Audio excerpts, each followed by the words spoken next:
Myself, Mrs. Sarita Nair from Gokhale Education Society's HL High School English Medium. I am going to teach you subject General Science from Standard 7th. Dear students, welcome back. Students, you have already learnt about natural resources in 6th standard. Air, water and soil are natural resources. In this lesson, we shall learn about properties of natural resources. So let's start. Properties of air. Air is all around us. We cannot see it, yet we feel the presence of air. When we are exhaling and inhaling, the presence of air is felt. Now let's conduct two simple experiments to prove the properties of air. Let's conduct some simple experiments with the things which are easily available at our home. Let's see the things required for the experiment. One balloon which is unblown, some thread and a broomstick. Now students, you can see that I have already prepared it according to the need. And what do you observe? That the balloon which is blown, it goes down. It means what? That the air has weight. And the balloon which is not blown, it goes upward.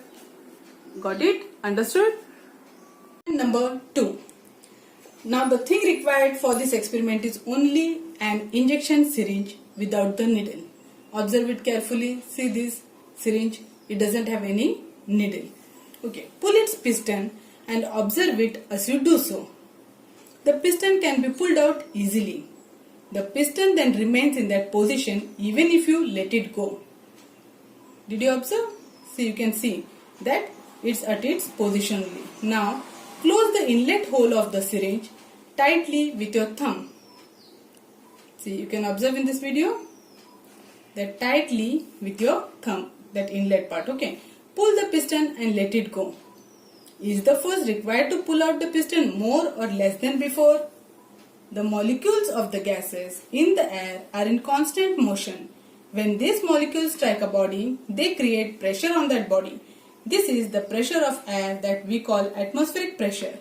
On pulling the piston with the inlet hole of the syringe closed, more space becomes available in the air in the syringe and it becomes rarefied. As a result, the pressure of the air in the syringe is lowered. Comparatively, the pressure of the outside air is very high. That is why when the pulled out piston is released, it is immediately pushed in. If this experiment is repeated, holding the syringe in different positions like vertical, horizontal or inclined, the piston is found to go in the same extent in all the cases. From this, we can learn that atmospheric pressure is same in all the directions. After performing two simple experiments given on textbook page number 16, we understand the following properties of air. That is, air has mass and weight. Air occupies space. Now, let's learn about condensation. Let's try an experiment. Take some ice cubes in a glass up to 3/4 of its height. Now observe what happens. How did the water droplet appear on the outside of the glass? The droplets seen outside on the glass are due to condensation. There is water vapor in air. If this cools down, condensation takes place. The vapor is then again converted into water. Students, this is a very simple experiment. You can surely try it at home. Air is a mixture of very fine particles of some gases, dust, smoke and moisture. When rays of light fall on these minute particles, the particles spread the light in all the directions. This natural phenomenon is called scattering of light. Students, can you imagine that what would happen if all the air surrounding us is removed? You know that the earth receives energy from the sun. This energy is reflected by the earth in the form of heat. The constituents of air surrounding the earth, such as water vapor, carbon dioxide, absorb a part of this heat and give it to the other constituents of air. As a result, the earth's surface remains warm and thereby become suitable for the living world on the earth. If there were no air on the earth, the average temperature of the earth's surface would have been very low. Now let's learn about transmission of sound. All the sounds that we hear reach us through the surrounding air. The density of air also changes due to change in its temperature. In winter, the density of the air increases.